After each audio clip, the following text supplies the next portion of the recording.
Chief Justice spoke up sharply amid back and forth between the Delhi government and the centre over the stubble burning data. He said debates on TV are causing more pollution than any other sources. Everyone has their own agenda there. We are trying to work out a solution here.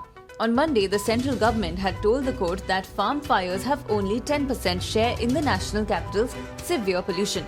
Representing the centre, Solicitor General Tushar Mehta had said that he heard nasty comments on TV about him that he was misleading the court. This prompted the CJI's sharp response.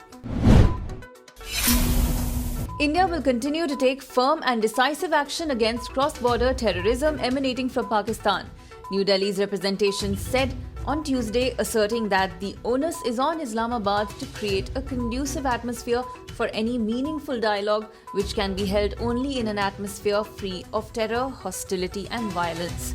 India desires normal neighbourly relations with all countries, including Pakistan, and is committed to addressing outstanding issues, if any, bilaterally and peacefully in accordance with the Shimla Agreement and the Lahore Declaration. Counselor in India's permanent mission to the UN, Kajal Bhatt, said in the UN Security Council.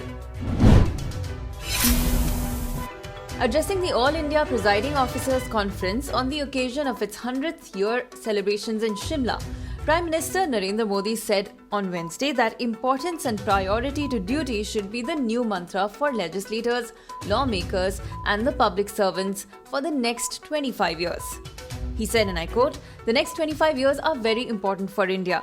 In this, we can implement only one mantra with full commitment and responsibility: duty, duty, duty. It will have its impact on development and on every citizen." The Economic Times reported that India is likely to bar the use of cryptocurrencies for transactions or making payments, but allow them to be held as assets like gold, shares or bonds. Citing sources familiar with the government's thinking, the newspaper said this approach would avoid implementing a complete ban, though the government was keen to stop crypto companies, including exchanges and platforms, from actively trying to attract new investors.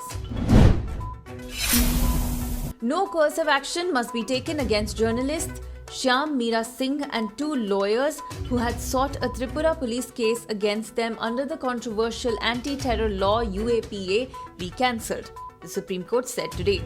The top court issued notice to the Tripura government on the petition challenging the first information report registered under the Unlawful Activities Prevention Act for reports and posts during violence in the state last month, including a tweet by Singh that said Tripura is burning.